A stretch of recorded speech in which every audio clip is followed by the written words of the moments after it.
Chapter 9. And when the queen of Sheba heard of the fame of Solomon, she came to prove Solomon with hard questions at Jerusalem, with a very great company, and camels that bear spices, and gold in abundance, and precious stones. And when she was come to Solomon, she communed with him of all that was in her heart. And Solomon told her all her questions, and there was nothing hid from Solomon which he told her not. And when the queen of Sheba had seen the wisdom of Solomon, and the house that he had built, and the meat of his table, and the sitting of his servants, and the attendance of his ministers, and their apparel, his cupbearers also, and their apparel, and his ascent, by which he went up into the house of the Lord, there was no more spirit in her. And she said to the king, It was a true report which I heard in mine own land of thine acts, and of thy wisdom. Howbeit I believed not their words until I came, and mine eyes had seen it. And behold, the one half of the greatness of thy wisdom was not told me, for thou exceedest the fame that I heard. Happy are thy men, and happy are these thy servants, which stand continually before thee, and hear thy wisdom. Blessed be the Lord thy God, which delighted in thee, to set thee on his throne, to be king for the Lord thy God, because thy God loved Israel, to establish them forever. Therefore made he thee king over them, to do judgment and justice. And she gave the king 120 talents of gold, and of spices great abundance, and precious stones.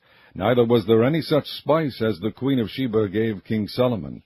And the servants also of Huram, and the servants of Solomon, which brought gold from Ophir, brought algum trees and precious stones. And the king made of the algum trees terraces to the house of the Lord, and to the king's palace, and harps and psalteries for singers. And there were none such seen before in the land of Judah. And King Solomon gave to the queen of Sheba all her desire, whatsoever she asked, beside that which she had brought unto the king. So she turned and went away to her own land, she and her servants.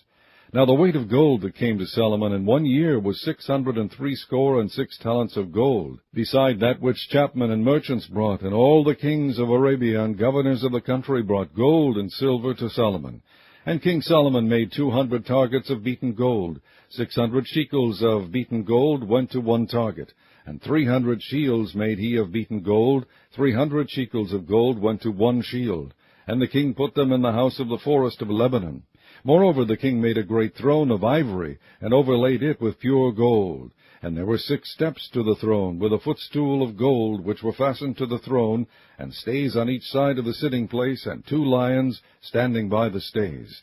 And 12 lions stood there on the one side, and on the other upon the 6 steps. There was not the like made in any kingdom. And all the drinking vessels of King Solomon were of gold, and all the vessels of the house of the forest of Lebanon were of pure gold. None were of silver. It was not anything accounted of in the days of Solomon. For the king's ships went to Tarshish with the servants of Huram. Every 3 years once came the ships of Tarshish, bringing gold and silver, ivory, and apes and peacocks. And King Solomon passed all the kings of the earth in riches and wisdom. And all the kings of the earth sought the presence of Solomon, to hear his wisdom that God had put in his heart. And they brought every man his present, vessels of silver, and vessels of gold, and raiment, harness and spices, horses, and mules, a rate year by year. And Solomon had 4,000 stalls for horses and chariots, and 12,000 horsemen, whom he bestowed in the chariot cities, and with the king at Jerusalem. And he reigned over all the kings, from the river even unto the land of the Philistines, and to the border of Egypt. And the king made silver in Jerusalem as stones, and cedar trees made he, as the sycamore trees that are in the low plains, in abundance. And they brought unto Solomon horses out of Egypt, and out of all lands. Now the rest of the acts of Solomon, first and last, are they not written in the book of Nathan the prophet, and in the prophecy of Ahijah the Shilonite, and in the visions of Iddo the seer against Jeroboam the son of Nebat? And Solomon reigned in Jerusalem over all Israel 40 years.